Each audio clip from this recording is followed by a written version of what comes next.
Hey guys, DFA here, welcome back to the channel, and today we are taking a look at the Soviet light cruiser line. We're going to take a look at the tier 6, 7, 8, 9 and 10. And I will be reviewing every single one as well as the general line, give you the general indications on how to play them, and essentially tell you what I think about the line and whether you should grind it or not, and at what stage.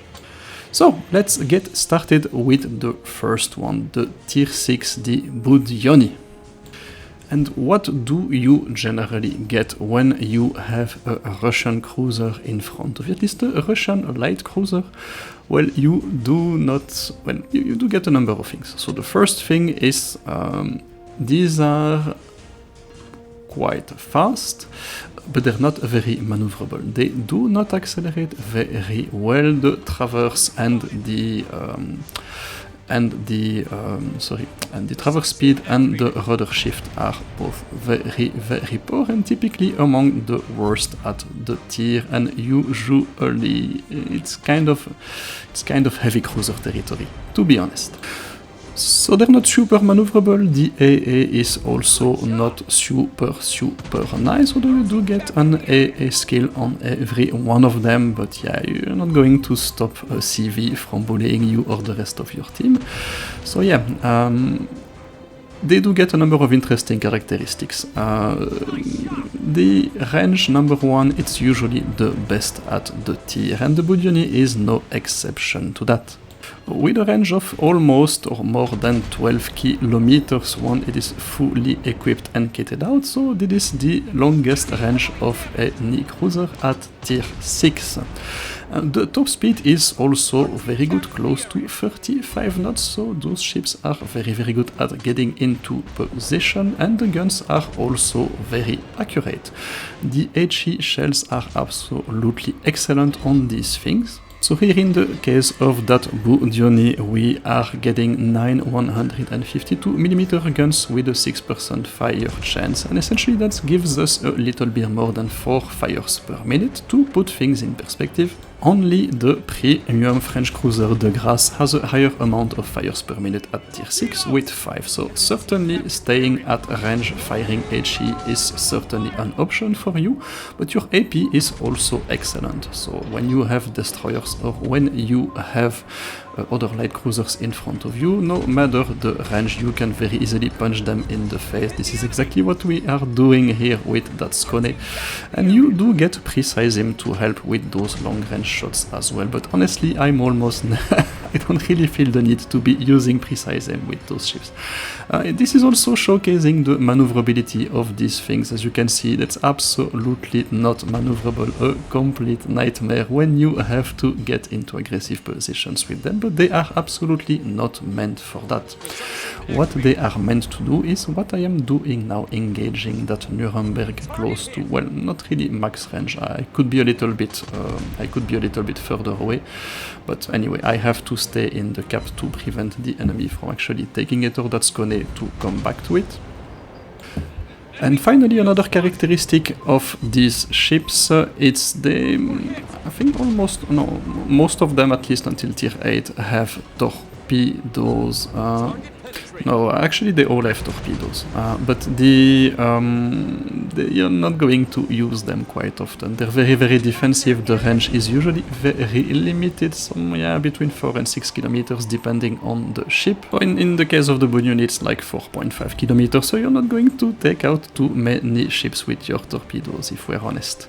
So typically, how do you equip those things? Well, I use the same setup for every single Russian cruiser, and essentially it's always going to be the turret rotation, because your stock turret rotation, it's among the worst, if not the worst, at every single tier. The acceleration module, because you will be moving back and forth when you are engaging at range all the time, and I do not use concealment on these things. I use the rudder, because your rudder is absolutely abysmal, and you're probably going to be needing the most if you have to at least give yourself a chance of dodging incoming shells. In terms of aided bonus, it's always the same story. You're always looking at increasing your range no matter what, because this is really the bread and butter of these things, engaging at range. Exactly what we are going to do to that poor Bayern, switching to HE. And we are going to use the fact that he is busy with the Ismail right in front of us to completely decimate him with our HE shells. As you see, I am immediately pulling back in reverse because there is absolutely no need for me to get close to that Bayern. Unfortunately, that Ismail is not going to last very long. Yeah. It's over. So now, yeah, the Bayern is probably going to focus me, and sure enough, that's fire. We've already set him on fire, I think, so that's the second one that we cause him. And yeah, we're just going to be doing the same thing over and over again. And since he is trying to come for us, we will also put ourselves in a position to be disengaging and running away.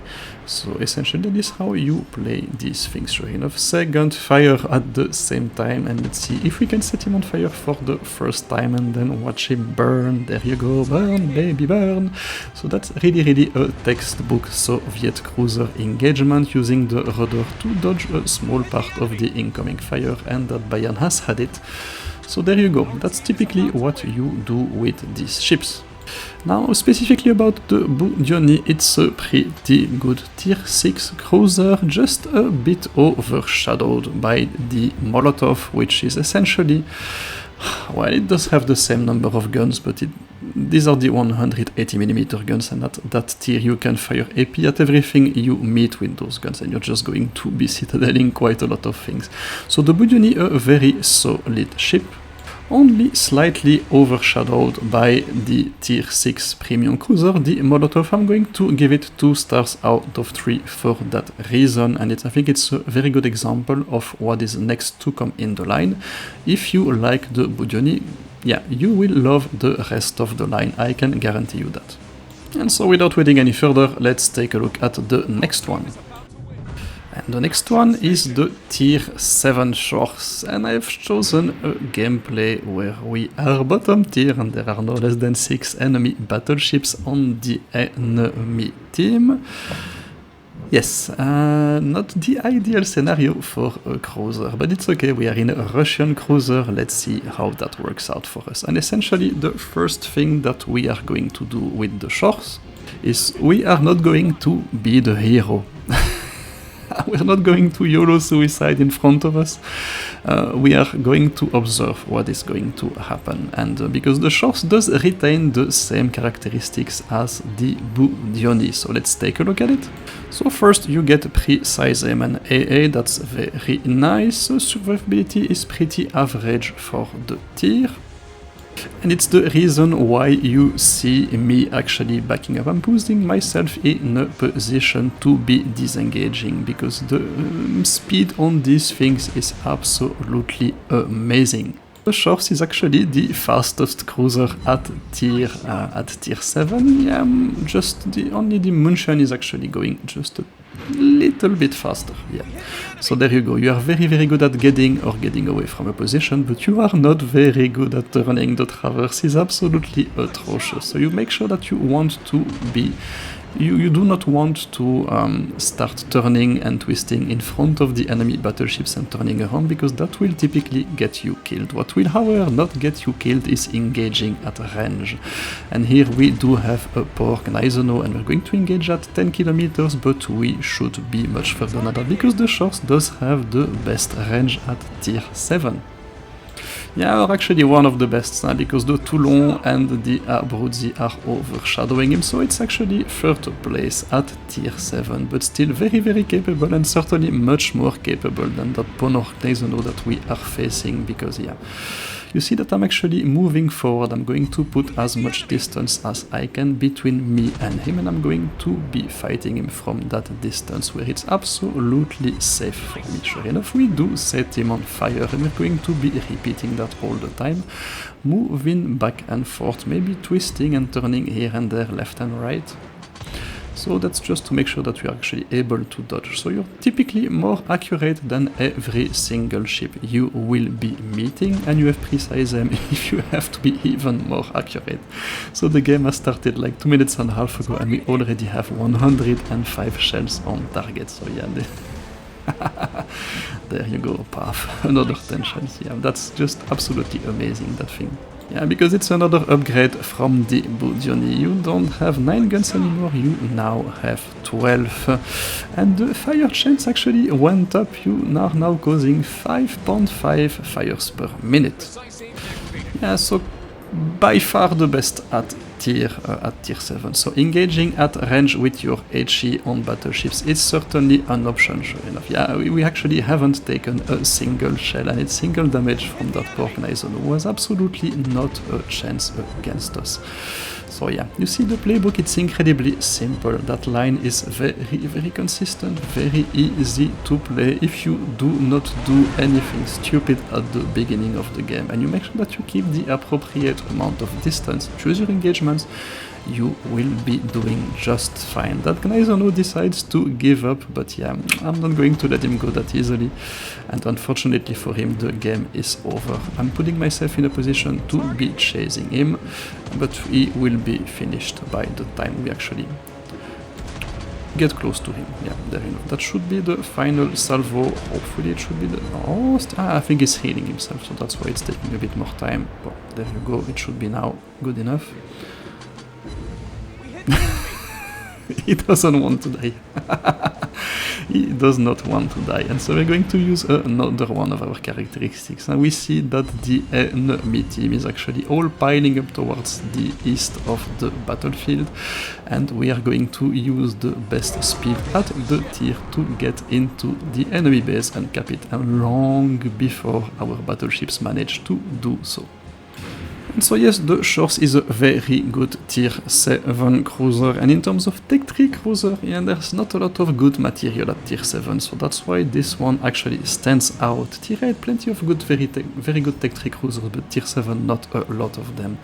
And so that thing, excellent range, excellent HE, excellent DPM, both HE and AP. We haven't used our AP a single time yet, because that York, yeah, it's best to treat him with HE anyway. We do have an excellent fire chance. The best speed at the tier, almost the best speed at the tier, so yeah, that's a recipe for, I would say, very careful positioning and relocating, and essentially fighting everything at a range where they are very poorly equipped to be dealing with you.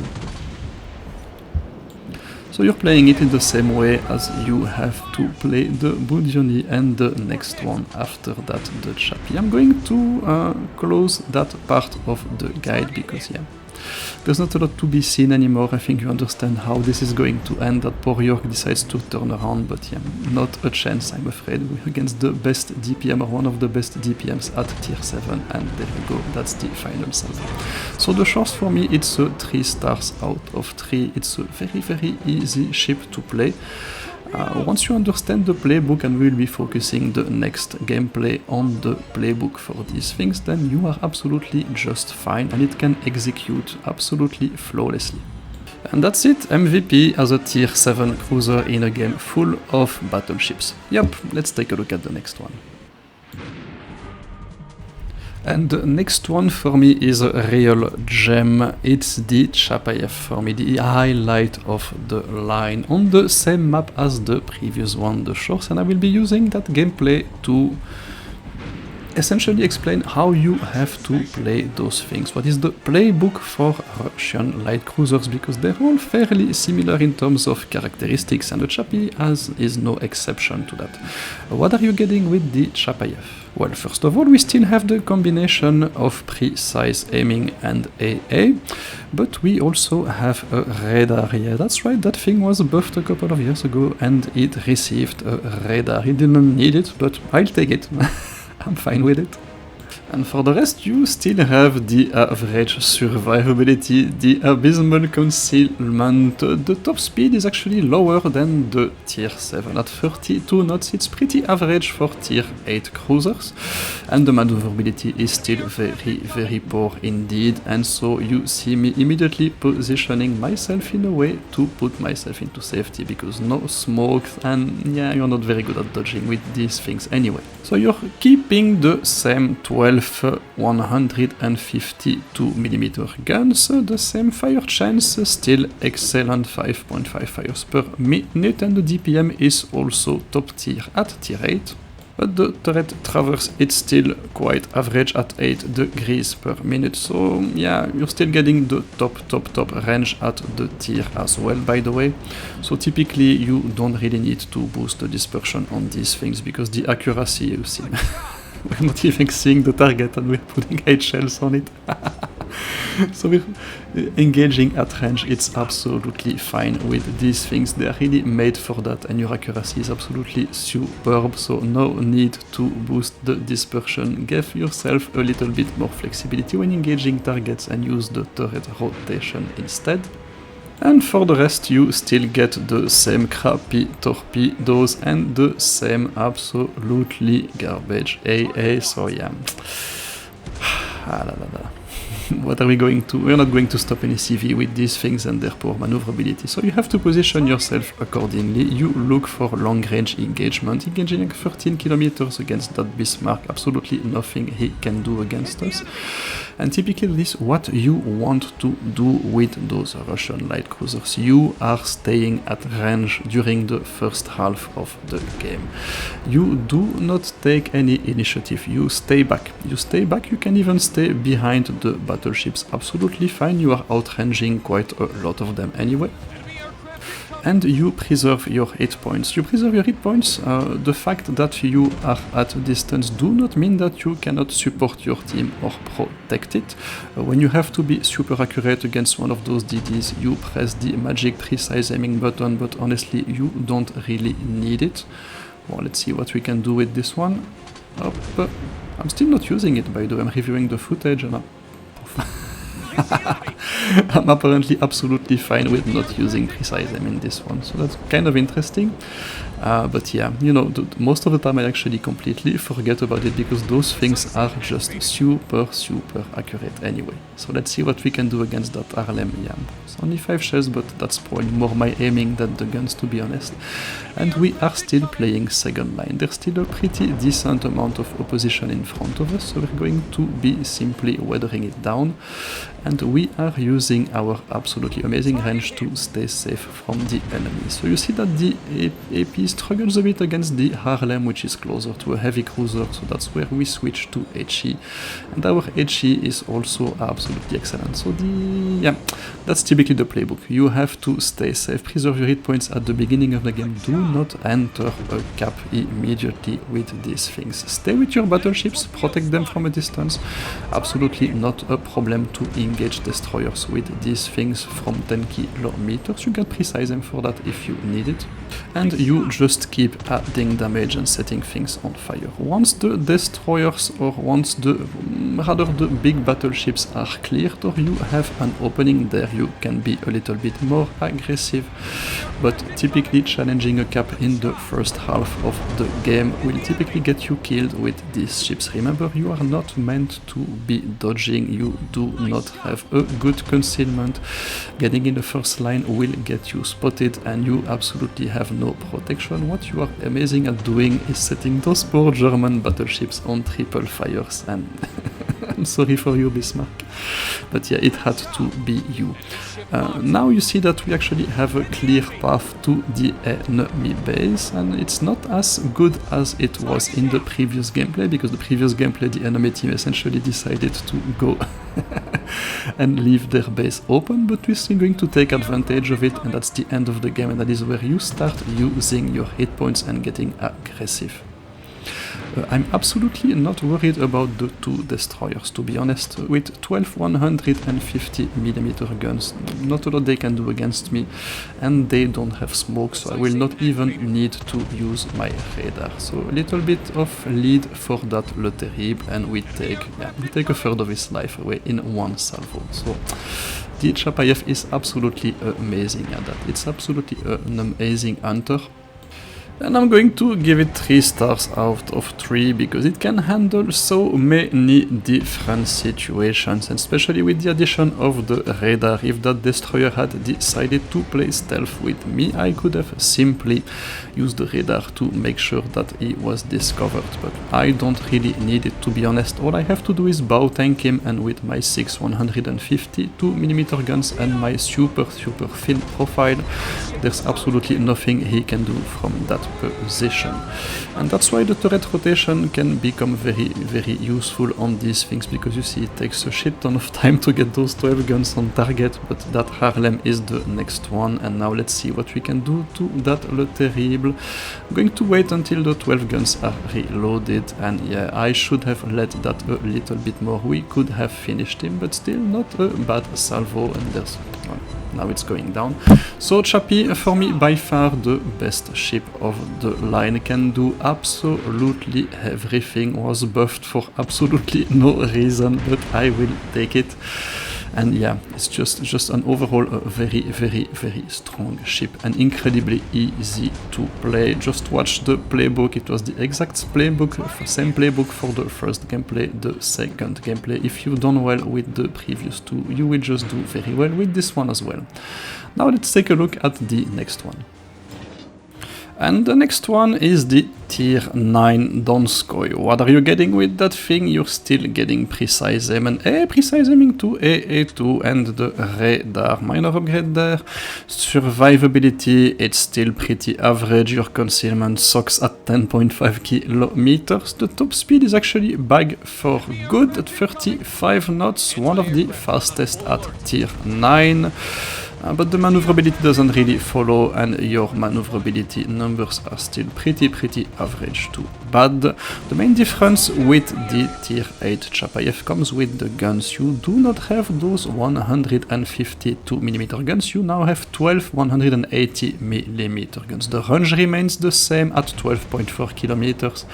What was very good at Tier 8 is now decent at Tier 9, so certainly not the best ship in terms of range. The DPM for the HE, it's actually not good at all, 36,000. It's actually significantly lower than the HE DPM of the Chapayev, which was at around 43,000. So yeah, HE, yeah, and the fire chance, it's the same. If you look at the fire chance of the Donskoi, it's at 3.8 fires per minute. That's the same as the Belfast, so that's not very good. And the AP DPM at 50k is also pretty average. Yes, so that's not good, that's not great so far, and you still have those crappy torpedoes, and the AA is also fairly average. So yeah, actually the playstyle is going to be fairly similar. You're still trying to use whatever range you have and play second line with that thing, but you will be predominantly using your AP, because as you can see, the good news is that you will get usually you will get a couple of targets per game, like that Sejon. You are absolutely designed to be hunting them. Your AP shells will be absolutely murdering them. So where you will struggle is against battleships at long range, but against these things, absolutely no problem. Yeah, I misread the range for the radar, activated for nothing, but boop! Yeah, that's a Donskoi moment. So yeah, those 12 guns are actually going to be fairly decent against those targets, and you will be meeting a lot of cruisers that you can actually destroy, like those Pan-Asian cruisers or even the CVs like that Malta. It's just that you will be struggling against battleships, which Chappy did not have any issues dealing with battleships. This thing will have, because your HE is honestly mediocre at best. Your fire chance is mediocre at best as well, and your AP at super long range against battleships, you kind of have to focus on the weak points and keep your precise aiming salvos for that kind of engagements. So yeah. The playbook remains the same. You tend to stay at range and stay at the back for as long as you can. But here, yeah, you will see that what happens when you press a little bit too early and a little bit on your own. We're looking at that gameplay in retrospect. I should have stayed a bit closer to the Jinan, who would have actually kept me safe from, how would you say it, from the enemy CV. It does have a very good amount of AA. But yeah, I decide to take an opening against that Malta using my top speed, but yeah, it's going to get me killed in the process, unfortunately. Yeah, there you go. Auto aim still trolling with me there. So you see that you go down very easily, and those ships are absolutely not meant to be taking initiatives too early in the game. And I'm going to give the Donskoi 2 stars for that reason, because honestly for me it's a downgrade from the Chapayev. It's not unplayable and absolutely horrendous, because as you've seen in that gameplay, CVs, Sejong, Minotaur, plenty of good targets for us. Yeah, and another Citadel, by the way. But yeah, it's just a little bit lacking in comparison with the previous one. And finally, here we are, the tier 10 Alexander Nevsky, and yes, a pretty decent opposition, actually a very good opposition in that gameplay, but I'm playing with Prof. He wanted me to show this one, and sure enough, that is what we will do. The Nevsky, what are you getting with the Nevsky? Well, first of all, let's say that it's a major upgrade over the Donskoi. You still have your precise and your AA, so that's good, the radar as well. The survivability, it's still fairly average, to be honest. Your concealment is not great, the top speed excellent at 35 knots, but the maneuverability is not great. But now for the guns, on to major differences. First of all, you are only getting 8 guns instead of 12. They reload every 6 seconds, the range is again excellent at 13.9 kilometers, so that's top tier at tier 10, and that's actually better than the Moskva, just to be very clear. The HE DPM is excellent at 45. It's good at 48,000, but the fire chance is actually pretty decent, and you are back with HE. It's not as good as the tier 8 Chapayev, and your fires per minute at 5 are a little bit inferior to the tier 7 scores, but it's still usable. The Donskoi was very anemic with regards to that, and the AP DPM is actually pretty good at 64,000, and you get a pretty decent turret traverse. So actually, yeah, it's really up to you if you want to use the concealment or the accuracy or the turret traverse module on that ship. But yeah, honestly, the accuracy is absolutely excellent on that thing, and the turret rotation 12 degrees is more than workable, so you're probably not going to see quite too much difference whether you go for option A or B.